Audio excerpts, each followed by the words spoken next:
Hello, kamusta tayong lahat? Nagpapasalamat ako kay Almighty Father dahil tayo ay mga adopted sons and daughters niya dahil kay Jesus Christ. Binigyan tayo ng karapatan ni Almighty Father na tawagin natin siyang tatay dahil siya ang ating creator. Siya ang ating tunay na tatay. At meron tayong birthright, no? May birthright tayo. Dito sa Genesis chapter 25, mababasa natin dito no, yung story ni Esau tsaka ni Jacob. Si Esau, nagutom siya, ibinenta niya yung kanyang birthright kay Jacob.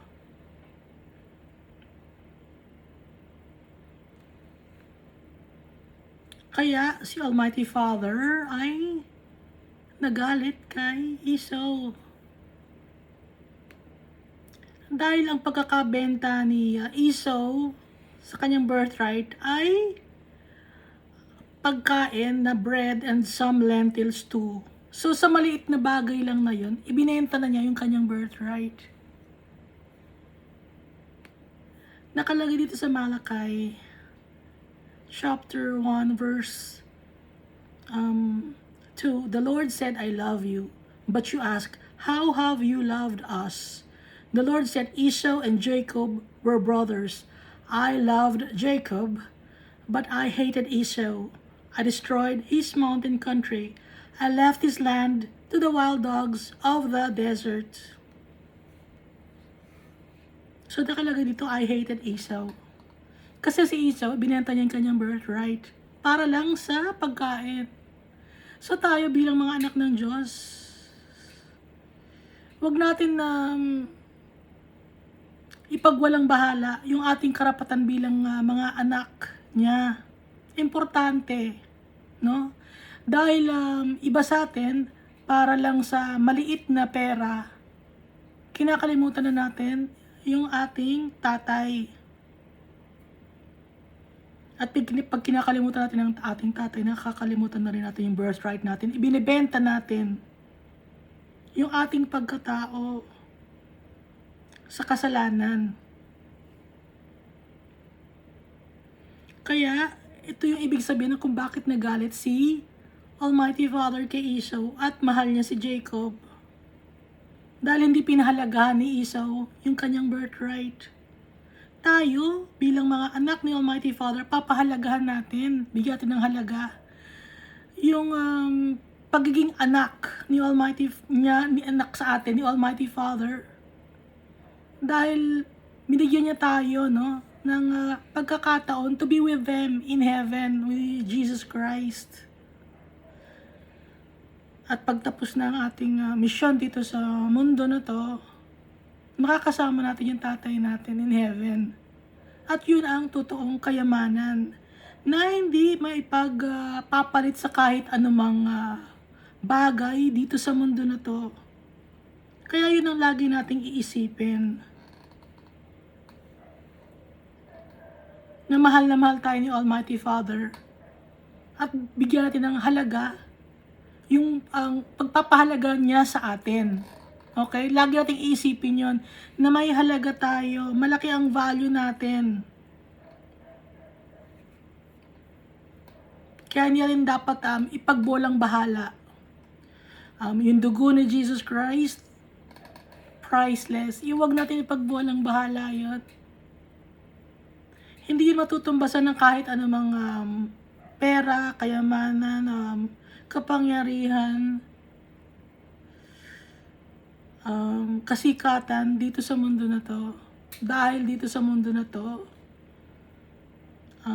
kahit hindi siya ang naggumawa, ang demonyo ang naghahari dito sa mundo na to. Kahit hindi siya ang gumawa, inangkin niya ang mundo na to. Dahil ang mga tao ay nagpasakop sa mga demonyo kay Satanas dahil sa sinunod nila ang gusto ni Satanas kaysa sa kagustuhan ni Almighty Father. Dahil ang tao may free will. So karamihan ng mga tao nasisilaw sa kayamanan, sa kapangyarihan, at sa kasikatan.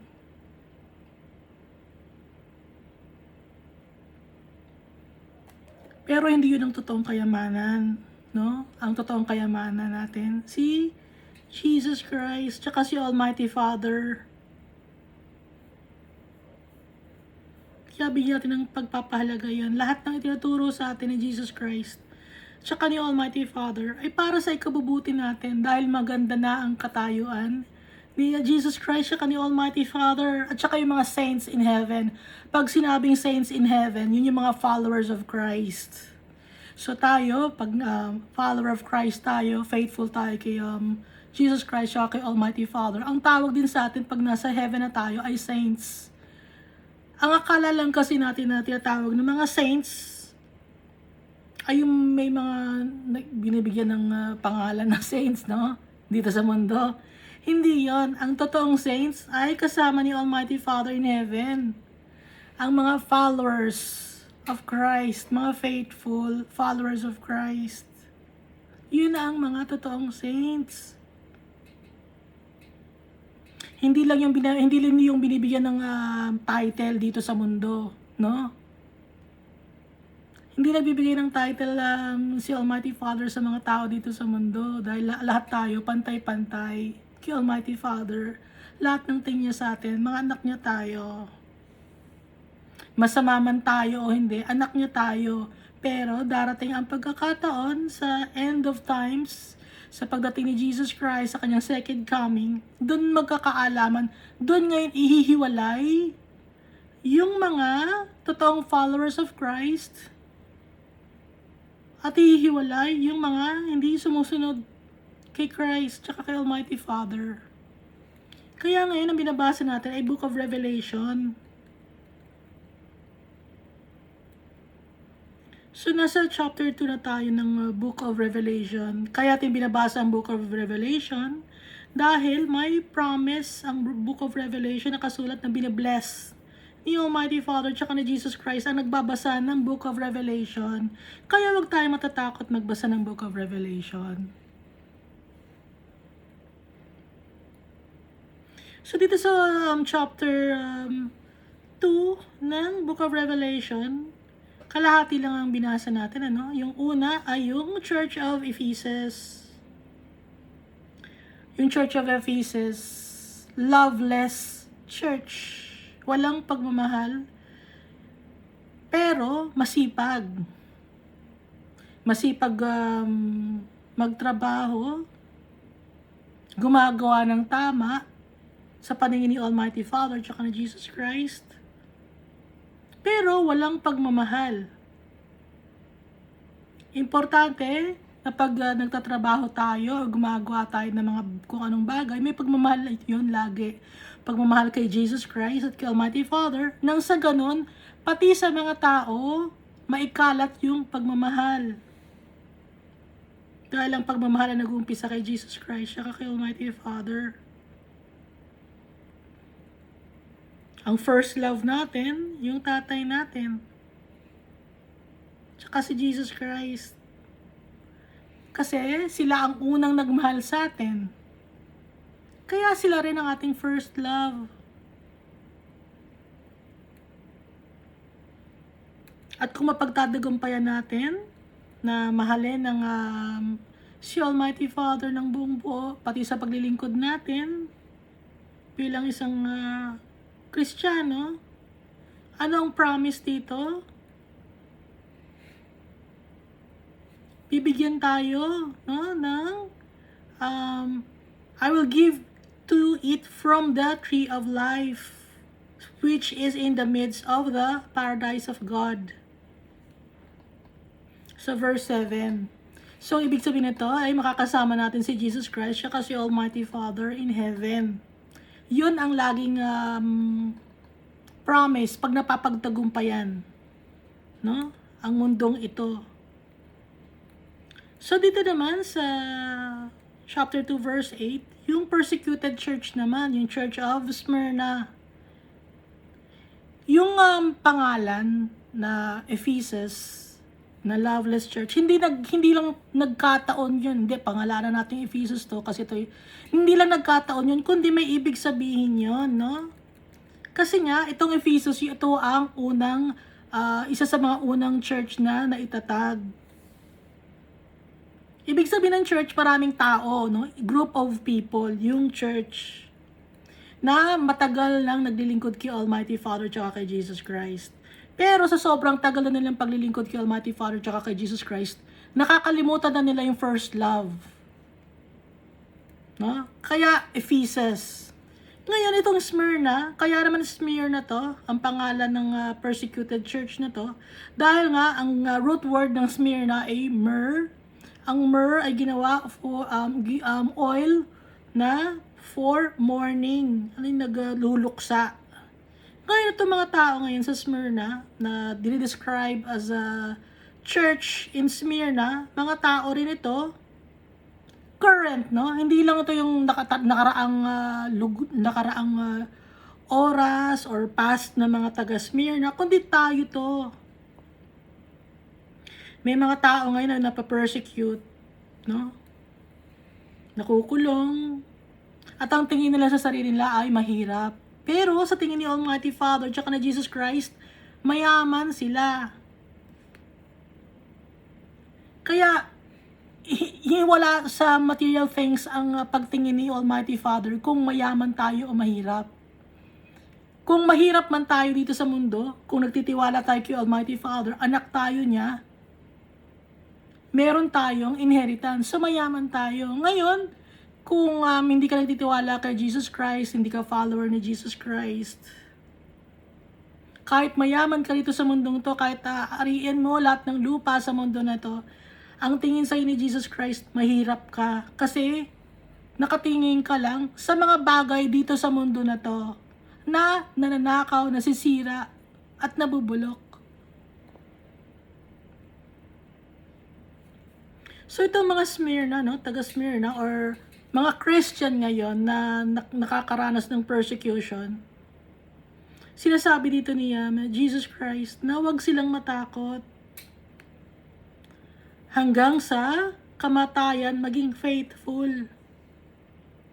Kaya binabanggit dito, be faithful until death. Okay? So may mga tao na may mga tao na hindi makakaantay ng pagdating ni Jesus Christ. Kaya nga nasa tribulation na tayo. You will have tribulation 10 days. Be faithful until death. Nag-start yung tribulation na nasira yung temple na sinira ng 70 AD. So, dire-diretso na yun, di ba? Nag-explode yung Mount Vesuvius, marami nang nangyaring mga calamities up to now, mga lindol, baha, mga gera, patayan, tribulation, ang nararanasan natin. Ngayon pa lang.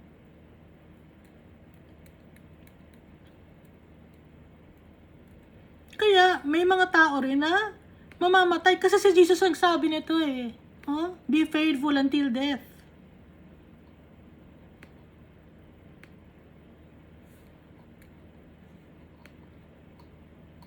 And I will give you the crown of life. Ano yung crown of life? Yung crown of life, yun yung eternal life in heaven.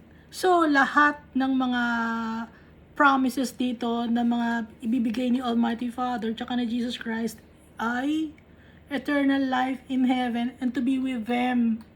Kasi yun ang pinaka kayamanan natin. Si Almighty Father tsaka si Jesus Christ.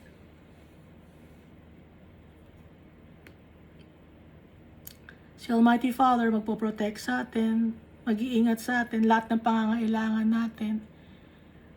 sila na, sa kanila na manggagaling. Dito sa lupa, ang dami nating pinagdadaan ng hirap, pasakit. Pero pag sa heaven, wala nang ganon. Dahil alaga tayo ni Almighty Father.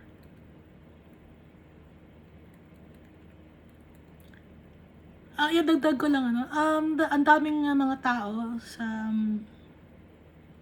napapanood ko sa internet, nababasa ko, ang daming tao na naliligaw, no? Hindi nila malaman kung ano sila, kung sino sila, kung ano ang gusto nila sa buhay, hindi nila alam.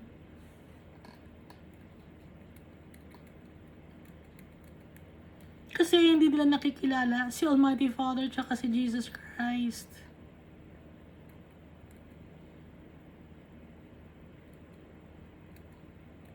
Hindi nila kilala yung sarili nila kasi hindi nila kilala si Almighty Father tsaka si Jesus Christ.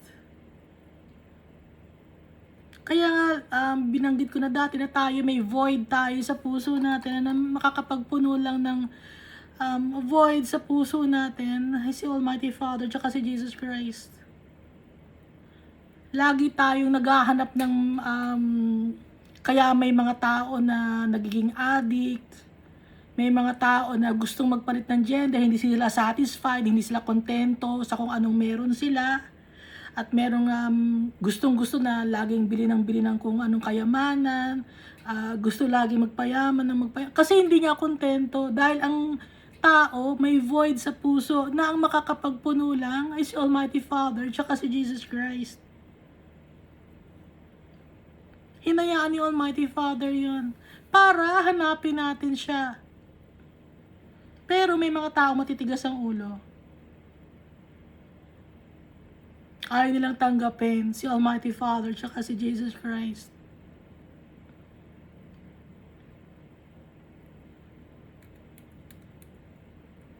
So balik na tayo dito, no? So natapos na natin yung Ephesus na yung loveless church. At itong Smyrna, yung church na napapersecute. So dito na tayo yun sa Pergamos, sa compromising church. And sa verse 12, and to the angel of the church in Pergamos write, these things says, he who has the sharp two-edged sword. So sino tong he who has the sharp two-edged sword? Si Jesus to, kasi yung kanyang salita, sharp two-edged sword, yung salita ni Jesus Christ. Matalas. Okay? Full of wisdom. I know your works and where you dwell, where Satan's throne is. Sabi ni Jesus Christ, alam ko ang gawa ninyo. At alam ko kung saan kayo nakatira, doon sa kung saan ang trono ni Satanas. Saan ba ang trono ni Satanas? Dito sa mundo. Kahit hindi siya ang gumawa ng mundo na to, ginawa niyang trono ang mundo na to. Dahil ang mga tao sumunod sa kanya. Siya ang namamayani sa mundo na to. Ngayon, yung Pergamos, no?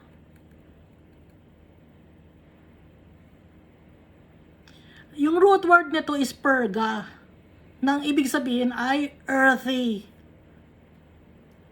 So may connection na naman, no? Kaya Pergamos, kasi binanggit dito ni Jesus, I know your works and where you dwell, where Satan's throne is. Kung saan ang Satan, ang throne ni Satan? Sa earth, no? Kaya tinawag na Pergamos Church. And you hold fast to my name and did not deny my faith, even in the days in which Antipas was my faithful martyr, who was killed among you, where Satan dwells. Sabi ni Jesus. So binabanggit din ni Jesus, no, yung positive na nakikita niya sa mga tao. So dito sa Ephesus, sinasabi niya yung magandang katangian ng mga taga-Ephesus or yung mga taong Ephesus, ang karakteristik na anong ang maganda sa mga Ephesus, sa mga taong karakteristik kay Ephesus. Alam ko ang trabaho ninyo, na masipag kayo, na ayaw nyo ng kasamaan. At alam nyo, no, na may pasyensya kayo, pasyensoso kayo. At saka, ayaw nyo ng mga gawain ng mga Nicolaitans. Binabanggit ni Jesus yung mga positive na nakikita niya. Pero, pag may nakikita siya na kamalian, binabanggit din niya. No? So, ang kamalian niya nakita niya sa Ephesus, yung walang pagmamahal. No? Nakalimutan na si Almighty Father at si Jesus Christ. Ngayon, dito naman sa Smyrna, binabanggit din niya ni Jesus Christ yung magandang napapansin niya. So, si Jesus Christ, ano siya? Nakikita niya yung positive and negative na karakteristik ng isang tao. Kaya, pantay si Jesus Christ. Kaya maganda si Jesus Christ na mag-judge. Nakikita niya yung tama at yung maling gawain ng tao. So dito, I know your works, your tribulation and poverty. I know the blasphemy of those who say you are Jews, but are not, who say they are Jews but are not, but are synagogue of Satan. So ito, nakikita ni Jesus Christ yung positive, no? Kagaya naman dito sa Pergamos, nakikita rin niya yung positive na katangian ng mga tao na may katangian ng Pergamos. Na you hold fast to my name and did not deny my faith. Hindi niya deny si Jesus Christ. Kahit na may mga namamatay na mga faithful martyr, hindi deny ng mga taga-Pergamo si Jesus Christ. Pero, sabi ni Jesus Christ, I have a few things against you because you have there those who hold the doctrine of Balaam, who taught Balak to put a stumbling block before the children of Israel, to eat things sacrificed to idols, and to commit sexual immorality. Thus, you also have those who hold the doctrine of the Nicolaitans, which thing I hate. Sabi ni Jesus, una binanggit ni Jesus yung magandang katangian, pero sa pangalawa, yung kanyang napansin na hindi tama. Na yung mga taga-Earth or taga-Pergamos, yung may katangian ng Pergamos,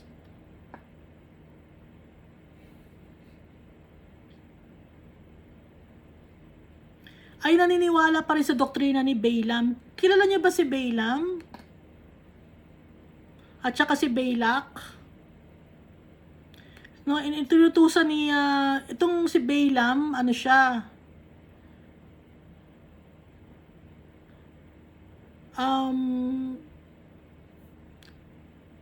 Isa siyang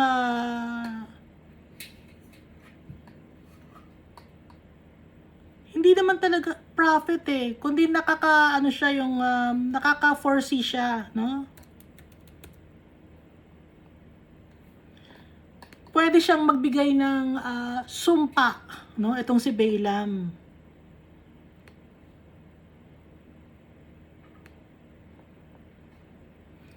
At saka, ang sabi pa ni Jesus, yung mga things na sinasacrifice to idols. Nagbibigay pa ng sakripisyo para sa mga idols, idolatry, no? Ayaw ni Jesus Christ ng idolatry.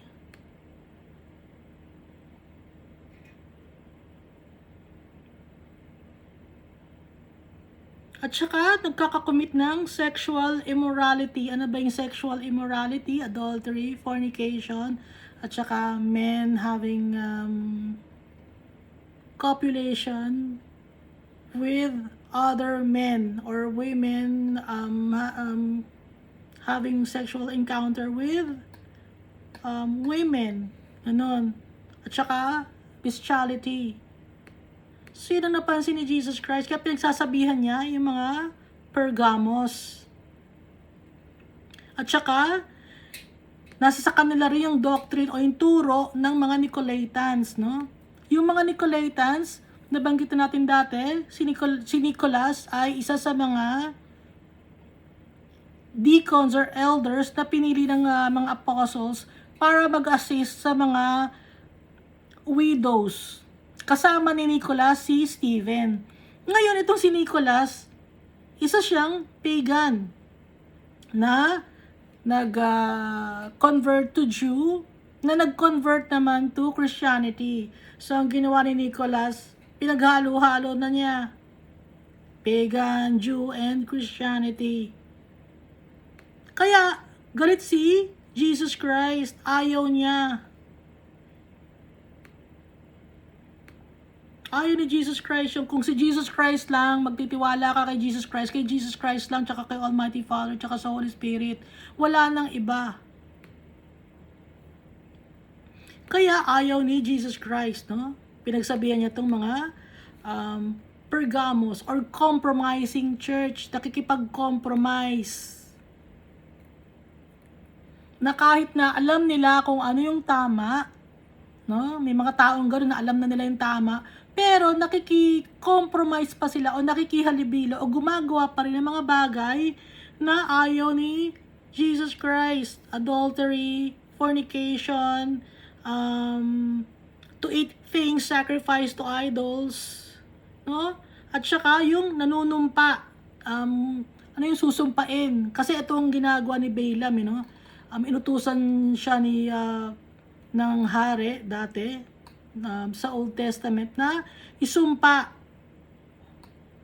yung mga Jew, pero hindi nagawa ni Balaam dahil pinagsabihan siya ni Almighty Father. So ito yon yung sumpa. Kaya wag tayong manunumpa ng tao na sinusumpa kita, na maghihirap ka, nagagapang ka. Ayaw ni Almighty Father ng ganon. Christian ka tapos nagsasalita ka ng ganon. Hindi tama yon. Ngayon, kung hindi ka Christian, kung hindi ka totoong Christian, kaya mong gawin yon, no? Hindi ka Christian eh. Pero kung Christian ka, kung totoong follower ka ni Christ, hindi ka gagawa ng mga, or magsasalita ng mga bagay na isinusumpa kita, no? Na maghihirap ka sa lusak, gagapang ka sa lusak. Ayaw ni Jesus noon, tsaka ni Almighty Father. Bumabalik yun. Lalo na pag ang sinasabihan ng isang tao ay isang follower ni Christ, ayaw ni Almighty Father ng ganon. Bumabalik yun sa kung sino man nagsasabi, dahil ang tao na follower ni Christ, protektado yun ni Almighty Father tsaka ni Jesus Christ. Pinoprotektahan ni Jesus Christ tsaka ni Almighty Father ang kanyang mga anak.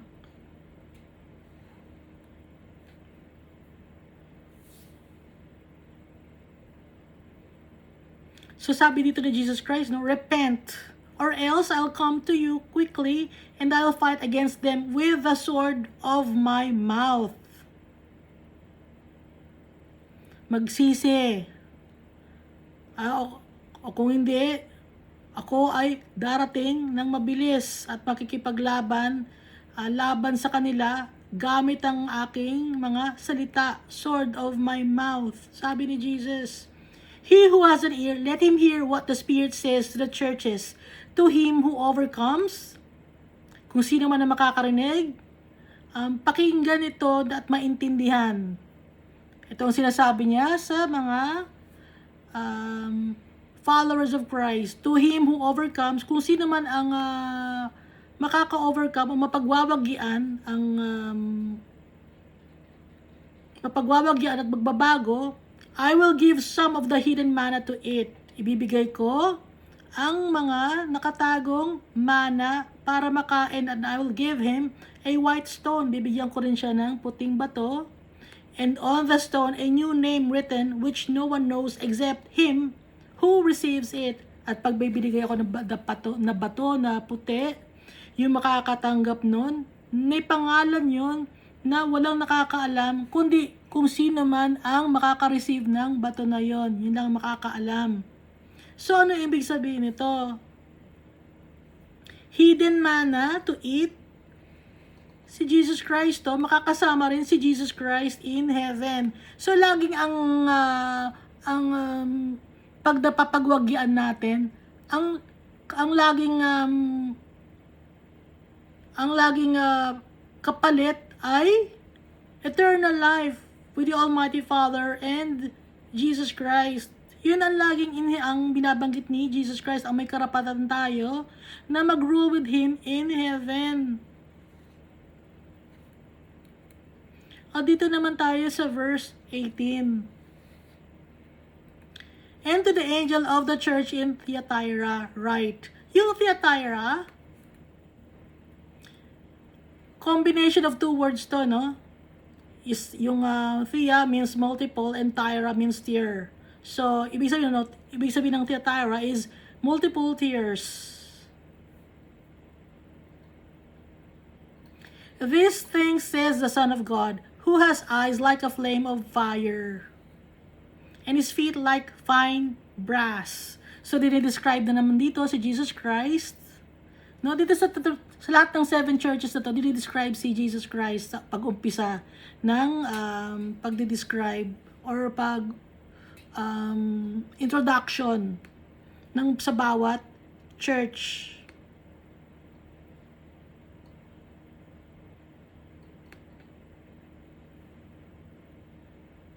I know your works, love, service, faith, and your patience. And as for your works, the last are more than the first. So binabanggit na naman ni Jesus dito yung magandang katangian ng Thyatira. No? Kaya nga, patas si Jesus Christ, sasabihin niya yung maganda sa'yo. At sasabihin din niya yung hindi niya nagugustuhan.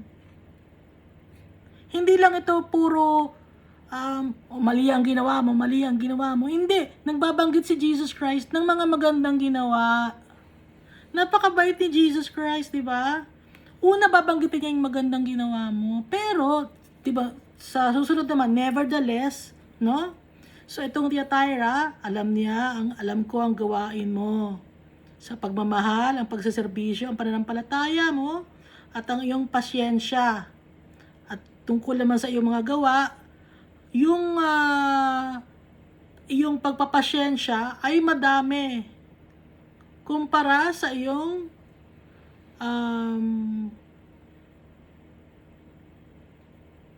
pagmamahal. The last are more than the first. Ano ba yung unang binanggit, yung last na binanggit ni Jesus Christ? Patience. Mas madami ang kanyang patience kumpara sa love. Nevertheless, sabi ni Jesus, I have a few things against you. So binanggit na ulit dito ni Jesus, yung bagay na napansin niya na ayaw niya. Because you allow that woman Jezebel, who calls herself a prophetess. Kasi inaalaw mo, no? Si Jezebel, na sinasabi niya na siya ay prophetess, self-proclaimed prophetess. To teach and seduce my servants to commit sexual immorality and eat things sacrificed to idols. And I gave her time to repent of her sexual immorality, and she did not repent. Indeed, I'll cast her into a sickbed, and those who commit adultery with her into great tribulation, unless they repent of their deeds. I will kill her children with death, and all the churches shall know that I am He who searches the minds and hearts, and I will give to each one of you according to your works. Sabi ni Jesus Christ. So itong Church of Thyatira, or yung isang tao na may katangian ng Thyatira, corrupt, no? Etong si Jezebel, nakikihalo siya sa rule sa politika. Ngayon, ang ginagawa ni Jezebel, kinokorrupt niya yung mga politicians.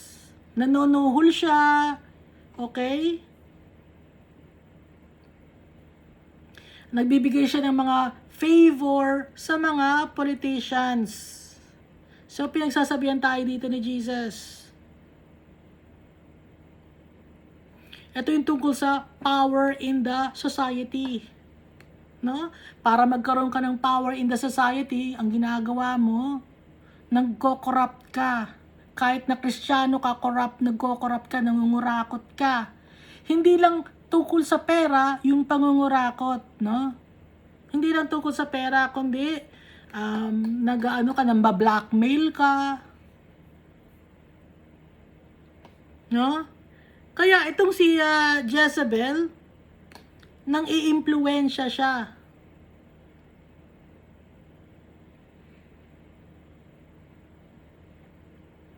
At minamanipulan niya ang society.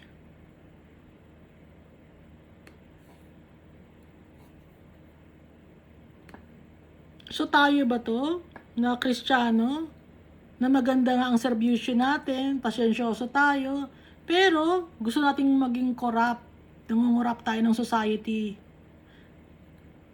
So babalikan natin yung una, Kristiyano na nawawala na ng pagmamahal. Tapos yung pangalawa, yung napapersecute na Kristiyano. Yung pangatlo, yung Kristiyano na nagkikipag-compromise sa mundo na to. Nakikisama sa agos ng mundo na to. Tapos, itong pang-apat na church, yung corrupt, ay nakikisali sa gobyerno para imanipula ang mga tao. I-corrupt ang society. Dishonesty.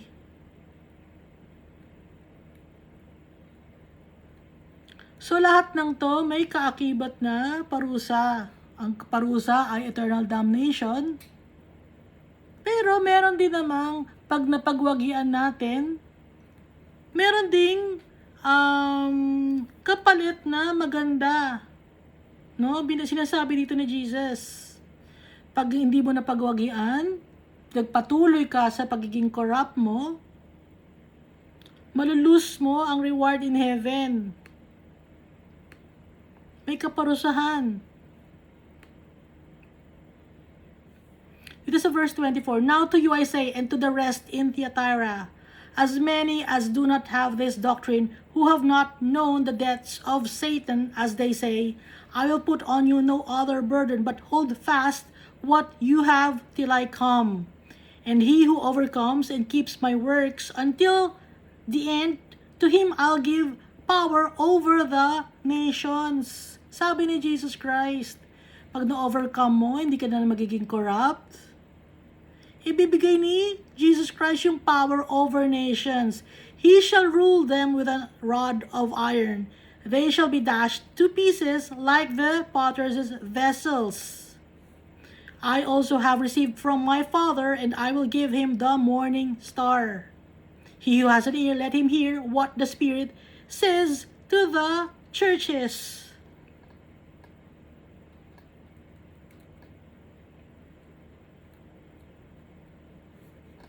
So kung makaka-overcome at magbabago ang isang Kristiyano na corrupt, tatalikuran niya ang pagiging corrupt, ibibigay sa kanya ni Jesus Christ ang power to rule over the nations. So, ano yung power to rule over the nations? To rule over the nations with Jesus Christ and the other followers of Christ in heaven. Yun pa rin ang ibibigay ni Jesus Christ. So, lahat ng ito, lahat ng mga tao, ng mga Kristiyano na napapagwagian nila, ang mga trials, and the temptations, ang laging prize o ang laging kapalit pag napagwagian ay ang kasama si Jesus Christ siya kasi Almighty Father in heaven. At pag hindi napagwagian ay sa eternal damnation or sa Hades.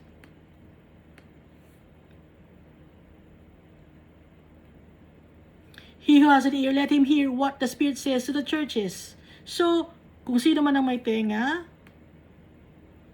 makinig, pakinggan, at intindihin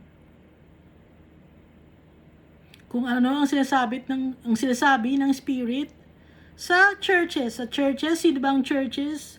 Tayo to. As Christians, tayo to.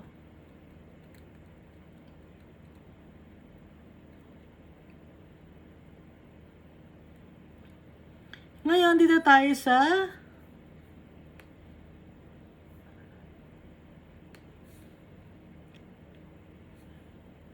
Revelation chapter 3.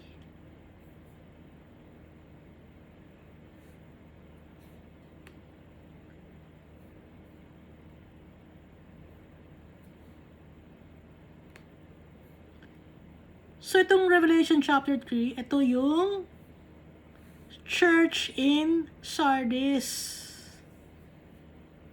Ang description ng church in Sardis, sila yung the dead church.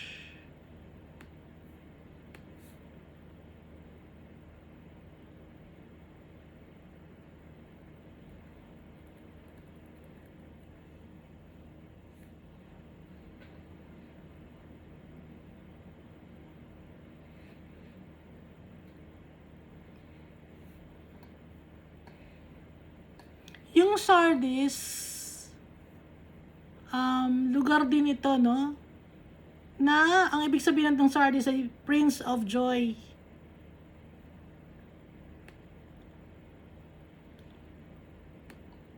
So yung mga binabanggit na mga church din dito, mga nung kanilang kapanahonan ay sikat sila. Advance yung kanilang lugar dahil meron silang knowledge sa iba't ibang mga crafts. Kagaya itong sa Sardis, alam nila kung paano mag-separate ng gold sa silver at nakakapag-produce sila ng metal na pure. At yung temple nila ay magaganda.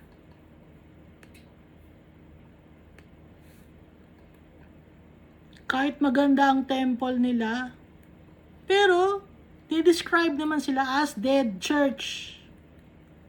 So basahin natin ano. And the angel of the church in Sardis write, these things says he who has the 7 spirits of God and the 7 stars. So si Jesus Christ na naman to. I know your works, that you have a name, that you are alive, but you're dead. Alam kong ang gawain ninyo. Buhay kayo. Yung name nyo, buhay. Kasi ang name niya ay Prince of Joy. Ibig sabihin ng Sardis. But you are dead. Pero patay kayo. Be watchful and strengthen the things which remain that are ready to die. Mag-ingat kayo. At palakasin ang mga bagay na natitira na malapit ng mamatay. For I have not found your works perfect before God. Hindi ko nakikita na perfect yung gawain ninyo. Wala ko nakikita maganda sa gawain ninyo, sabi ni Jesus Christ. Sa mga tao na ang karakteristik ay Sardis. Christian to lahat ito, na 7 churches mga Christian to. Kaya nga church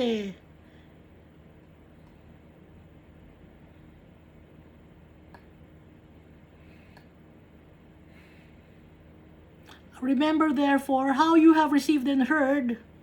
Alalahanin nyo kung paano nyo natanggap at nadinig.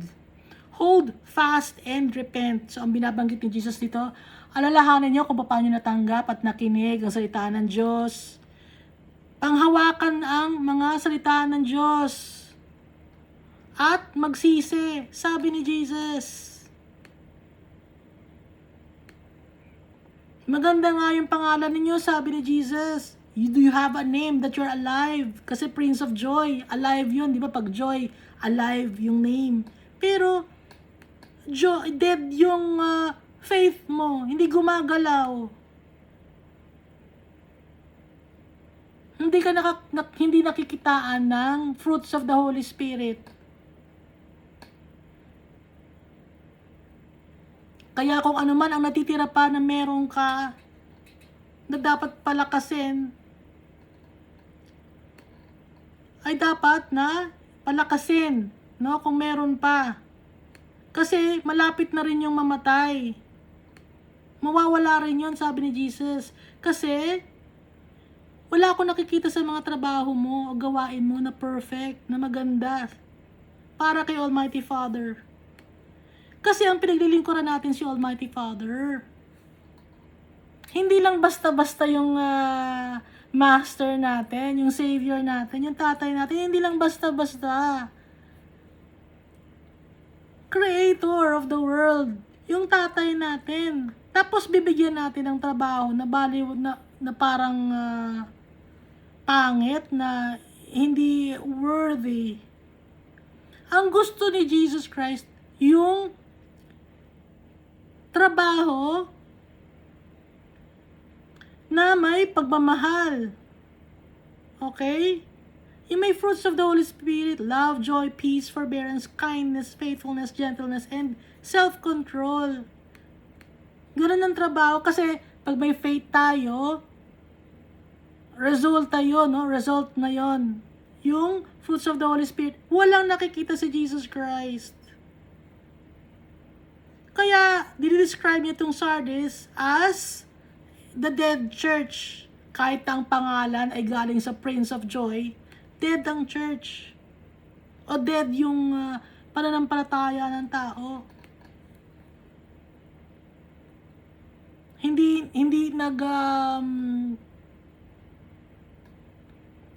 Hindi nag-elevate, hindi lumalago. Remember therefore how you have received. Tandaan mo kung paano mo natanggap at narinig ang salita ng Diyos. Yun ang panghawakan mo at magsisi ka. Sabi ni Jesus, therefore, if you will not watch, kung hindi ka magbabantay, mag-iingat, I will come upon you as a thief. Darating ako sa iyo na parang isang magnanakaw. And you will not know what hour I'll come upon you. At hindi mo alam kung anong oras ako darating para sa iyo. Sabi ni Jesus. No? So, kasi yung pagdating ni Jesus, hindi naman natin alam kung anong oras o araw. Ang nakakaalam lang si Almighty Father. So, pag sinabihan na si Jesus Christ ni Almighty Father na bumaba ka na sa lupa, gagawin na yun ni Jesus Christ. Kaya nga sabi ni Jesus Christ, I will come upon you as a thief. Parang magnanakaw lang, na hindi mo alam na darating. You have a few names, even in Sardis, who have not defiled their garments, and they shall walk with me in white. Merong mga ibang mga tao, no, na parang mga Sardis, na hindi naman na dumihan ng kanilang mga damit. At sila ay makakasama ko, na maganda ang damit, na white, na malinis. For they are worthy, dahil sila ay karapat-dapat. He who overcomes shall be clothed in white. Kung sino man ang mapagbabagian at magbabago, siya ay bibigyan ng damit na puti. Clothed in white garments, and I will not blot out his name. Hindi ko tatanggalin ang kanyang pangalan from the book of life. Hindi tatanggalin ang pangalan sa book of life. But I will confess his name before my Father and before his angels. Ang gagawin ko, I will confess his name. Isasabihin ko sa tatay ko ang kanyang pangalan at sa mga angels. Pag napagwagian ng mga taong may karakteristik na Sardis, na kung babaguhin nila ang kanilang mga maling gawain. Sabi ni Jesus, he who has an ear, let him hear what the Spirit says to the churches. So dito may binanggit si Jesus na may nakita naman siyang maganda, no? You have a few names, even in Sardis, who have not defiled their garments. Meron namang tao na hindi na kahit na Sardis ka ang katangian mo, hindi naman nadumihan yung damit mo. Kaso nga lang, hindi ka lumalago. Hindi mo nga nadumihan ang damit mo, pero hindi ka lumalago, stagnant.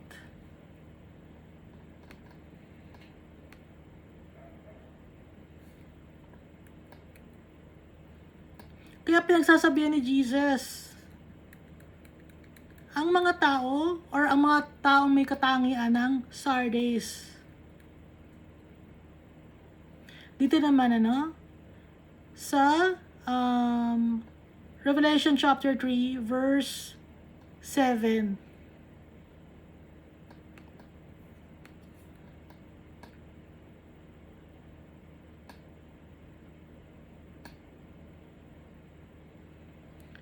So, yung Revelation chapter 3 verse 7, ito naman yung mga church in Philadelphia. Yung Philadelphia, ang ibig sabihin ng Philadelphia, or Phil, ay means brotherly love. Kasi yung Phil, love yun, Delphia, brothers. Brotherly love. Taon to sa Lydia. Ipinangalan ni Eumenes the second, yung city for the love of his brother, kasi mahal niya yung kanyang kapatid. So, doon galing yun, Philadelphia.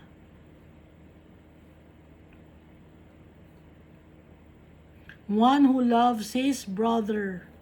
So, ito ngayon yung pang-anim na church or katangian ng isang Christian.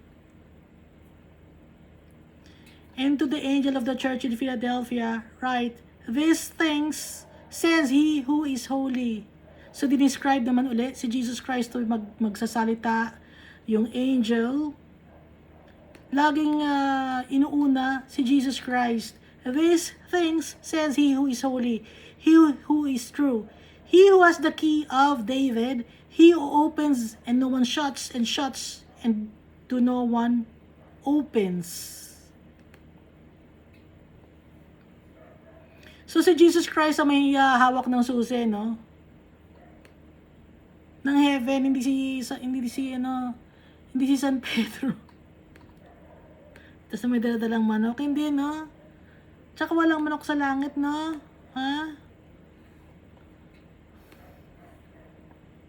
Wala ring aso sa langit, walang mga hayop sa langit.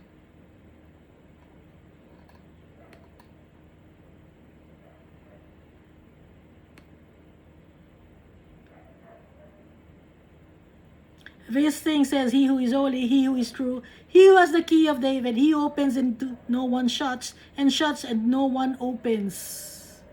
Kung sino siya ay nakakapagbukas, na hindi naman makakasara kahit sino, at siya ang nakagsasara at hindi nakabubuksan ng kahit sino, si Jesus Christ. I know your works, sabi ni Jesus. See, I have set before you an open door. Tingnan mo, binigyan kita ng bukas na pinto and no one can shut it. Walang makakapagsara nun. Pag binuksan ko yung pinto, walang makakapagsara. Sabi ni Jesus, for you have a little strength, have kept my word, and have not denied my name. So natuwa si Jesus Christ kasi kahit na konti lang ang strength mo, you have kept my word. Yung salita ko, ikinikip mo, ginagawa mo, sinishare mo, and you have not denied my name. Hindi mo itinatatwa yung pangalan ko, hindi mo ko kinakahiya. Sabi ni Jesus, daladala mo ang pangalan ko. Indeed, I'll make those of the synagogue of Satan who say they are Jews and are not, but lie. Indeed, I will make them come and worship before your feet and to know that I have loved you. Sabi ni Jesus, sa mga taong may katangian ng Philadelphia or Philadelphia Church.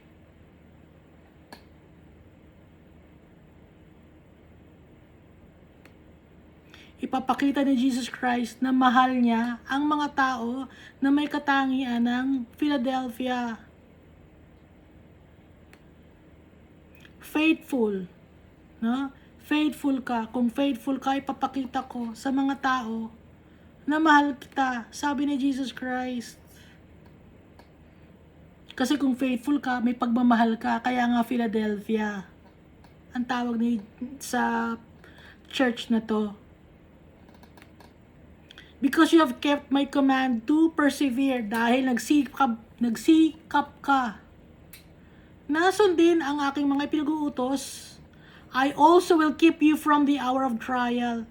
Iingatan din kita sa oras ng trials, which shall come upon the whole world, na darating sa buong mundo, to test those who dwell on the earth, para i-test ang lahat ng mga tao na nakatira sa mundo. Iingatan kita. Sabi ni Jesus Christ, pag faithful ka sa akin, pag mahal mo ko, sabi ni Jesus Christ, iingatan kita. Hindi ka masasaktan.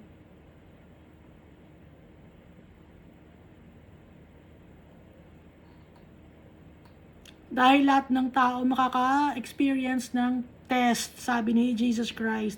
Pero ikaw, iingatan kita. I will keep you from the hour of trial. Behold, I am coming quickly. Tandaan mo, malapit na akong dumating. Hold fast what you have. Kung anong meron ka, panghawakan mo yon ng mahigpit.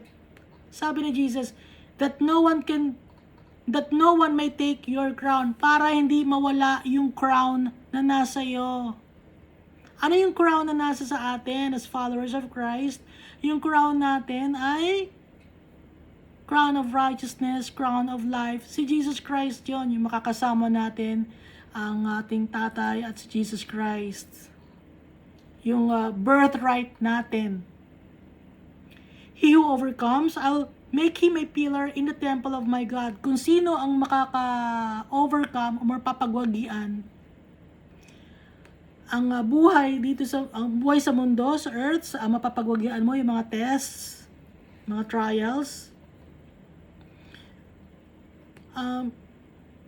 Bibigyan kita na makakasama ka ni Almighty Father sa kanyang kaharian. I'll make him a pillar in the temple of my God, and he shall go out no more. Doon na titira sa bahay ni Almighty Father. Hindi ka naaalis. Sabi ni Jesus Christ, I'll write on him the name of my God. Ilalagay ko sa kanya ang pangalan ng aking Diyos, and the name of the city of my God, the New Jerusalem. At ilalagay ko rin sa kanya ang pangalan ng city ng aking Diyos, yung the New Jerusalem, which comes down out of heaven, from my God, and I will write on him my new name. So pag faithful tayo, kung Christian tayo, pag faithful tayo, no? New Jerusalem, na bababa galing sa heaven. And I will write on him my new name. Pangalan ni Jesus, nakasulat sa atin. Pangalan ni Almighty Father, nakasulat sa atin kung faithful tayo. At ang pangalan na New Jerusalem, nakasulat sa atin kung magiging faithful tayo. So katangian to, no? Inuulit ko lahat ng mga church na binabanggit dito, 7 churches, katangian to ng isang Kristiyano. May mga bagay ng pangit at bagay na maganda, binabanggit ni Jesus Christ. He who has an ear, let him hear what the Spirit says to the churches. Kung sinong may tenga, makinig, intindihin. No? Kung ano ang sinasabi ng Holy Spirit sa churches, or kung ano sinasabi ng Holy Spirit sa mga tao.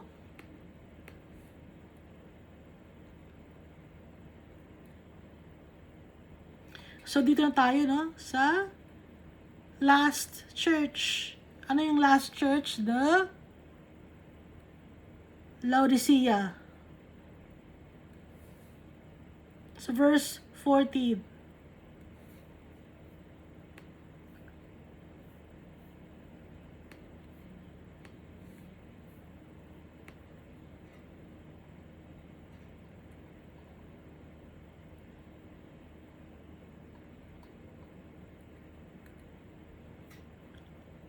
So dito sa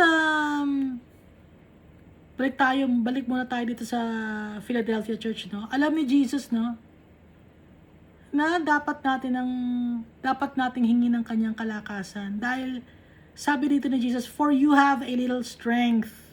So dapat hihingi tayo ng kalakasan kay Jesus Christ. Dahil mahirap talaga, no? Dahil nga si Jesus na nagsabi na napagwagian mo ang trial dito sa mundo na to, ibibigay ko sa iyo yung pangalan ko, isusulat ko, pangalan ni Almighty Father, at ang name ng city,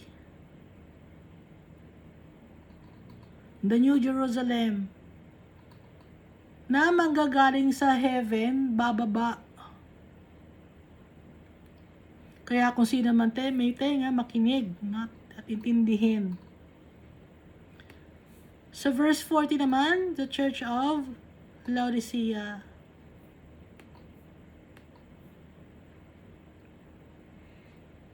So itong Laodicea, mixture of Greek word to the Laos meaning people, nation, or crowd. Yung dike meaning custom, law, judgment, penalty, or punishment.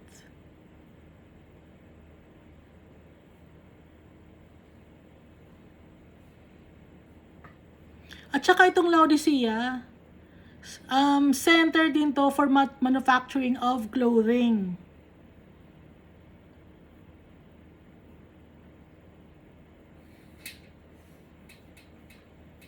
At saka, sikat din itong Laodicea dahil meron silang sheep sa Laodicea na sikat dahil yung sa black wool na produce. May sheep sila na black wool, imbis na white ang wool na nakukuha nila sa mga sheep, black wool. Dito sa Laodicea.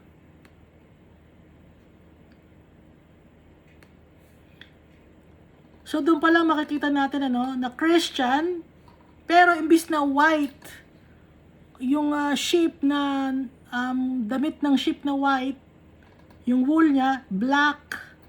Sheep siya, pero black. Ngayon, ang tawag dito sa Laodicea ay lukewarm church. Kahit na sheep siya, black yung kanyang nakikitang wool. These things says the Amen. Sino ba yung Amen? The true, the faithful, and the true witness, si Jesus Christ at the beginning of the creation of God.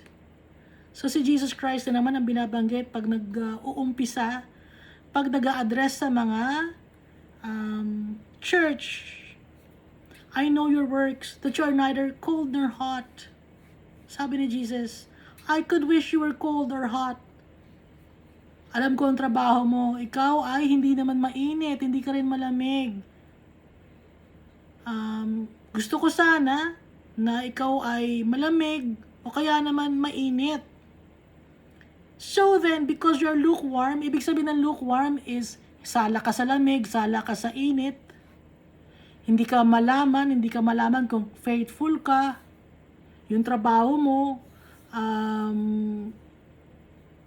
hindi ka fervent to serve God, sakto lang, ganun. Pati yung pagmamahal mo, sakto lang din. Ayaw ni Jesus Christ ng ganun. Kung mahal mo siya, mahal mo siya. Kung mahal mo si Almighty Father, mahal mo si Almighty Father. Kung magtatrabaho ka para kay Almighty Father, ibigay mo ang lahat. So then, because you are lukewarm and neither cold nor hot, I'll vomit you out of my mouth. Isusuka kita. Sabi ni Jesus. Kasi hindi ka naman cold, hindi ka rin hot, hindi ka magamit. Kasi kung cold ka, magagamit ka eh. Kung hot ka, magagamit ka rin. Pero lukewarm, hindi ka magagamit. Because you say, I am rich, I have become wealthy, and have not need of nothing. Sinasabi mo na mayaman ka, na wealthy ka at wala kang pangangailangan. Sabi ni Jesus, and do not know that you are wretched, miserable, poor, blind, and naked. Hindi mo alam. Ang akala mo mayaman ka, wealthy ka, na wala ka nang kailangang iba pa dahil lahat na lang nasa iyo dumarating. May mga ganong klaseng Kristiyano na mayaman sila, lahat na lang. Hindi sila naghihirap, lahat na lang nasa kanila dumarating. Tapos yung trabaho lang nila, sakto lang, a-attend lang pag may service. Pag wala, okay lang din. Tapos, yung pagmamahal nila, ganun lang din. Kasi nga, lahat na ng bagay, meron sila. So, bakit sila magpe-pray pa ng masyado? Ito ang ibig sabihin nun. Because you say, I am rich, have become wealthy, and have not need of nothing, and do not know that you are wretched. Hindi mo alam, mahirap ka, miserable ka, poor ka, blind ka, at hubad ka. Sabi ni Jesus, I counsel you to buy from me gold. Pinapayuhan kita na bumili ka sa akin ng gold, refined in the fire, that you may be rich. Pinapayuhan kita na bumili ka sa akin ng gold, na nalinis na ng apoy, pure na, para ikaw ay matawag na mayaman, and white garments, that you may be clothed, at magkaroon ka ng puting damit para mabihisan ka, that your shame of your nakedness may not be revealed, para yung kahihiyan ng iyong pagkahubad ay hindi makikita. And anoint your eyes with eye salve, that you may see, at i-anoint, lalagyan yung mata mo ng gamot para makakita ka. Kasi hindi ka nakakakita. Ito ang ibig sabihin ni Jesus dito. Iba ang tingin mo sa kayamanan. Ang tingin mo sa kayamanan lang sa mundo na to. Hindi mo nakikita yung kayamanan na nasa heaven.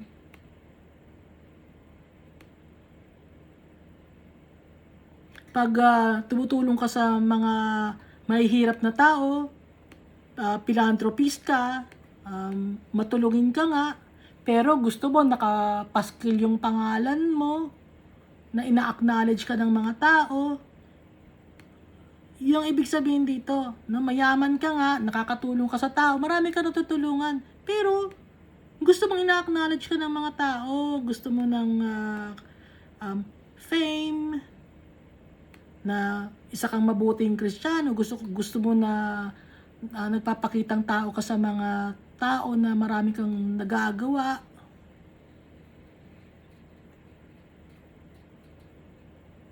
Hindi mo nakikita yung totoong kayamanan, kaya kailangan mo ng eye salve. Sabi ni Jesus, as many as I love, dahil sa mahal ko, I rebuke and chasten. Nire-rebuke ko at dinidisiplina ko. Sabi ni Jesus, therefore be zealous. Maging eager ka at magrepent. Humingi ka ng tawad. Sabi ni Jesus, dinidisiplina ko lahat ng mga mahal ko. Sinasabihan ko kung anong tama sa kanila at kung anong nakikita kong mali. Maging eager ka, zealous, at magrepent ka. Behold, I stand at the door and knock. If anyone hears my voice, sabi ni Jesus dito, nakatayo ako sa pintuan at kumakatok. Kinakatok ko kayo para magbago kayo.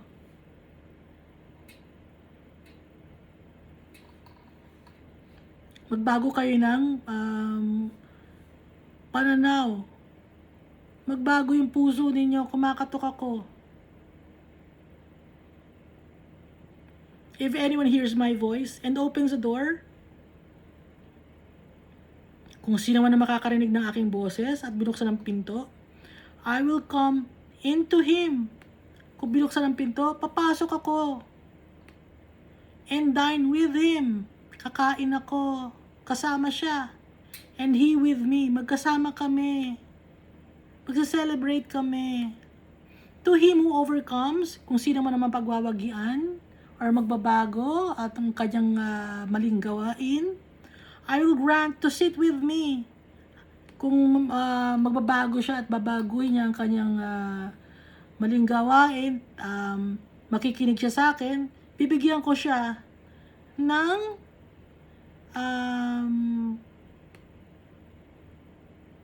pagkakataon or ng oras para makasama ko siya at makaupo siya on my throne. Sit with me on my throne. Sinashare ni Jesus yung kanyang throne.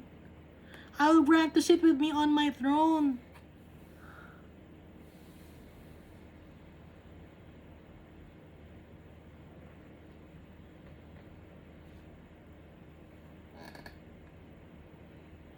Sabi ni Jesus. Pag sinasabi ni Jesus na I will grant to sit with me on my throne, ibig sabihin, bibigyan ka ng, dahil sa ikaw ay kabahagi na ni Jesus Christ, meron ka rin pagkakataon to rule with Jesus in heaven. Yun ang ibig sabihin ni Jesus dito.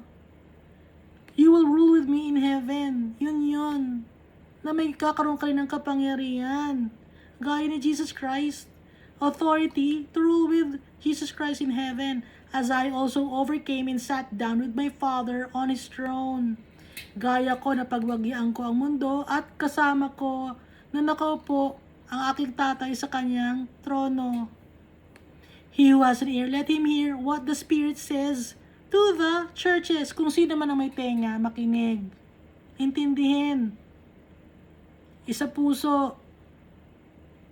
Kung ano ang sinasabi ng Spirit sa churches or sa mga tao na may katangian ng Laodicea or lukewarm. So, i-recap natin So, ang unang church ay loveless church. Walang pagmamahal, na wala na yung pagmamahal kay Jesus Christ, tsaka kay Almighty Father, kahit na masipag magtrabaho, wala na yung pagmamahal. Ngayon, pag nawala na yung pagmamahal mo, may chance na mahulog ka. No? Nakalagay dito, remember therefore from where you have fallen and repent. Do the first works. Kaya may pagkakataon or may chance na makamahulog ka sa kasalanan. So, ito yung loveless church. Kailangan, bilang isang Kristiyano, pag nagtatrabaho tayo, kahit anong trabaho, kahit na nagtatrabaho ka sa labas, na isa kang nurse, isa kang business owner, isa kang engineer, isa kang call center agent, isa kang agent ng kung ano man, isa kang police, isa kang sundalo. Dapat, pag nagsaserve ka with love, kung may love ka kay Almighty Father, tsaka kay Jesus Christ, magkakalat yung pagmamahal na yun, mararamdaman ng tao yun, na may pagmamahal ka rin sa tao. Dahil hindi pwede na pag may magpagmamahal ka lang kay Jesus Christ tsaka kay Almighty Father, hindi mararamdaman ng tao. Hindi, dahil pag mahal mo si Jesus Christ, nag-spread yun. Ganun yung power ni Almighty Father tsaka ni Jesus Christ. At saka, yung persecuted church, ito yung mga tao na nakakaranas ng persecution, yung Smyrna. Okay? Yun yung pangalawang katangian ng isang Christian. Alin ba kayo dito? Yung isa naman ay compromising church. Nakikihalubilo sa mundo na to. Sa palakad ng mundo na to, kahit Kristiyano siya, nakikihalubilo siya. Gumagawa pa rin ng mga bagay na hindi maganda.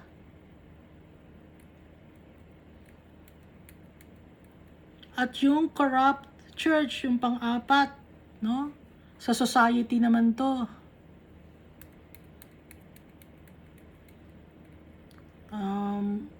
Nagkakalat sa society. Pati sa government. Nag-aaklas, nag-mamanipulate ng mga tao, nagre-wreak ng havoc.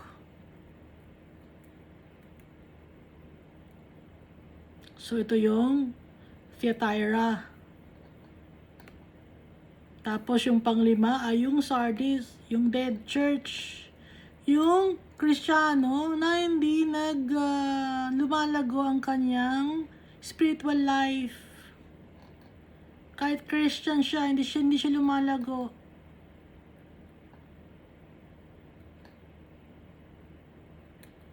Stagnant. Tapos yung pang-anim na church, yung faithful church. So tayo ba ay faithful church? Tayo ba ay Philadelphia? Na mahal natin si Jesus Christ siya kasi Almighty Father. At may mga ipagtatanggol tayo ni Jesus Christ siya ni Almighty Father. At isa ka bang lukewarm church gaya ng Laodicea? Na dahil sa mayaman ka, hindi ka na nagpe-pray dahil mayaman ka eh. Feeling mo hindi mo kailangan masyado, gusto mo lang ma-save. Nagpe-pray ka lang pag nasa service, pag wala.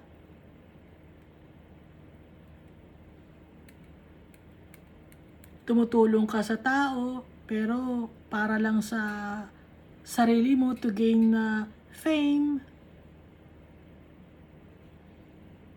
Mahal mo nga si Almighty Father, pero konti lang kasi mahal mo rin ang sarili mo. Mas binibigyan mo ng importansya yung sarili mo. Yung mga bagay dito sa mundo, pinapahalagahan mo. Kumpara sa kay Almighty Father tsaka kay Jesus Christ. So ito ay ang 7 klase ng mga Kristiyano. Hindi to yung turo kasi sa amin dati, hindi to yung dito yung Bronze Age, yung Stone Age, ito yung hindi current ito, tayo to. Tayo ang pinagsasabihan ni Jesus Christ. Kaya niya tayo pinagsasabihan kasi mahal niya tayo. At pag napagtagumpayan natin, lahat ng ang ending, no? Pag napagtagumpayan natin lahat ng ending ng 7 church na to, anong sinasabi? Ang sinasabi ay ang eternal life with Jesus Christ and the Almighty Father in heaven. May pagkakataon tayo through with Jesus Christ.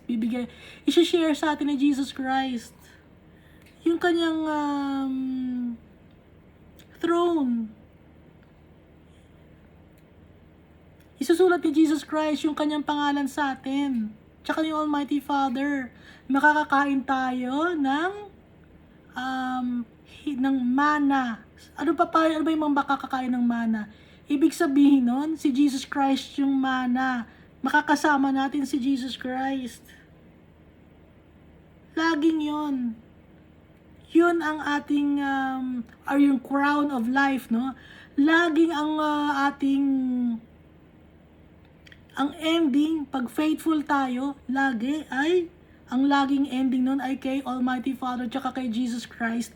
Dahil sila ang tunay na kayamanan. Kaya inuulit-ulit natin na sila ang tunay na kayamanan, hindi ang kayamanan sa mundo na to.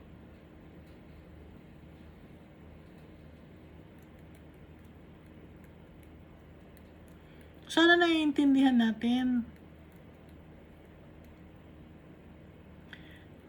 Baka may magagalit dyan, na sabi, hindi, gusto kong yumaman bakit ka ba nakikialam?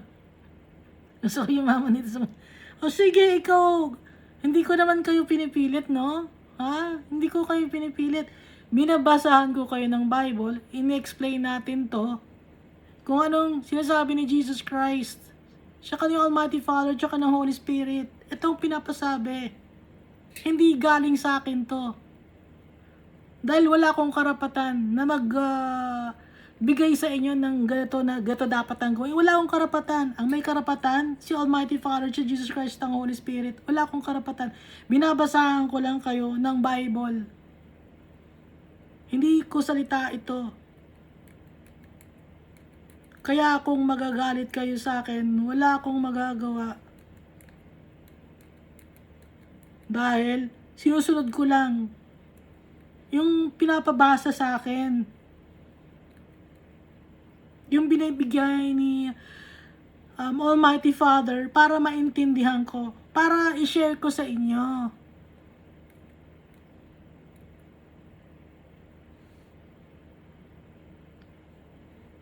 Dahil, mga kapatid ko kayo.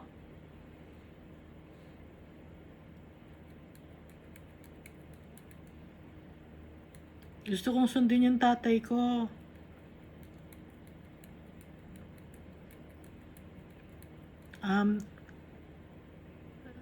Lagi ako nag-struggle, no?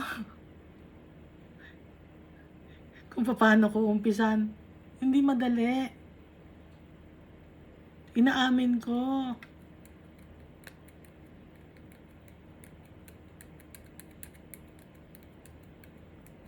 Kasi hindi naman ako nakapag-aral ng Bible.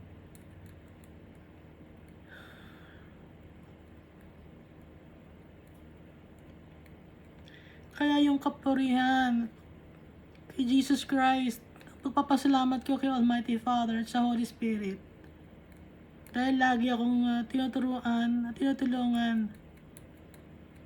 At kung may makakapanood man ito, sana maintindihan din ninyo.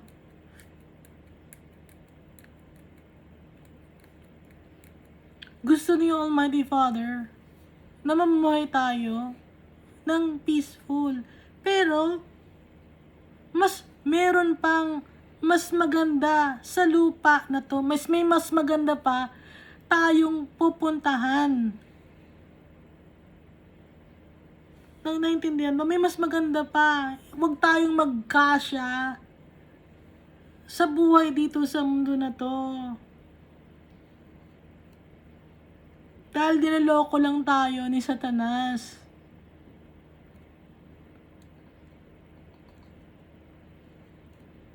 Malaki yung plano sa atin ni Almighty Father. Maganda yung plano sa atin ni Almighty Father. Na kahit nasa isip natin, hindi natin alam kung gaano kaganda yung plano sa atin ni Almighty Father. Dahil yung isip natin, limited lang ang utak natin. Pero yung utak ni Almighty Father, yung kanyang puso, is powerful. At ngayon, si Jesus Christ, yung ating Redeemer, kaya pinadala niya para explain sa atin, si Jesus Christ ang nag-explain sa atin, na ang tunay na kayamanan ay wala dito sa lupa. So, saan ngayon tayo magpo-focus? Mag-focus tayo kay Almighty Father, tsaka kay Jesus Christ, and the rest will follow na.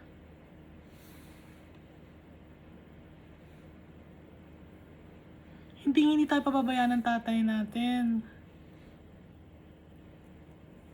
Magtiwala tayo sa Kanya. Minsan may mga bagay na tayo ang gagawa. Hindi ako ang gagawa ng paraan para...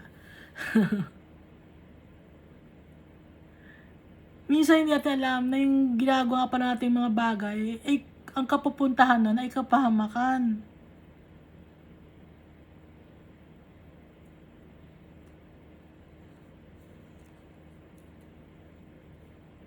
Kaya tayo tinuturuan ni Jesus Christ. Kapahamakan man, yumaman ka man sa mundo na to, pero napunta naman ang kaluluwa mo saan? Sa Hades.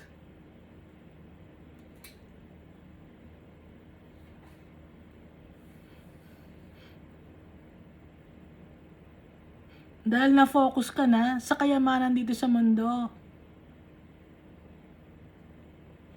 Dahil ang gusto ni Jesus Christ, mag-focus tayo kay Almighty Father, tsaka kay Jesus, yung kanilang pagmamahal, manampalataya tayo sa kanila.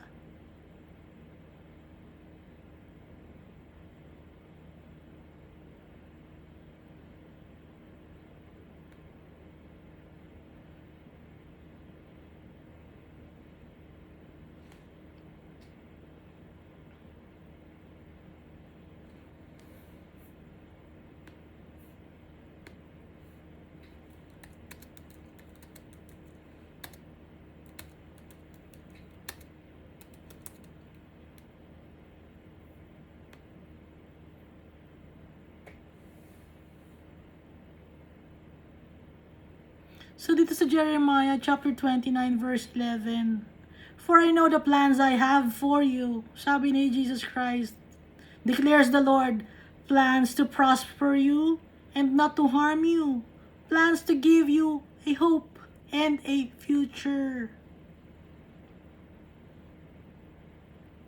Ito ang ino-offer sa atin ni Almighty Father tsaka ni Jesus Christ. Yung plano niya sa atin na mag-prosper tayo. San ba ang totoong prosperity? In heaven. Plans to prosper you and not to harm you. Plans to give you a hope and a future. Bigyan kayo ng pag-asa at ng kinabukasan. Ano ba yung kinabukasan? Forever na kinabukasan tong ibibigay sa atin ni Almighty Father tsaka ni Jesus Christ. Yung prosperity in heaven to. Plans to prosper you and not to harm you. Yung harm you, asan tong kapupuntahan nito? Sa Hades. Kung ano yung plano ni Almighty Father tsaka ni Jesus Christ, yung plano nila is to prosper us. To make us prosper. In heaven. Hindi dito sa mundo. Kasi marami diyan mga prosperity gospel na i-share. Yayaman tayo sa mundong ito. Kailangan positive thinking tayo. Yayaman. Mindset, yayaman. Ang i-mindset natin, no? Si Almighty Father tsaka si Jesus Christ. Dahil sila ang mas magandang may plano kaysa sa atin. Dahil tayo limited lang ang utak natin. Utak natin hanggang dito lang sa lupa. Akala natin magaling na tayo, akala natin mayaman na tayo, akala natin matalino na tayo. Nagkakamali tayo. Akala natin magaling na tayo, no? Hindi. Si Almighty Father, magaling, tsaka si Jesus Christ. Dahil yung plano nila sa atin, pang forever, hindi lang limited sa mundo na to. Kaya wag natin kalilimutan, God loves us all so much.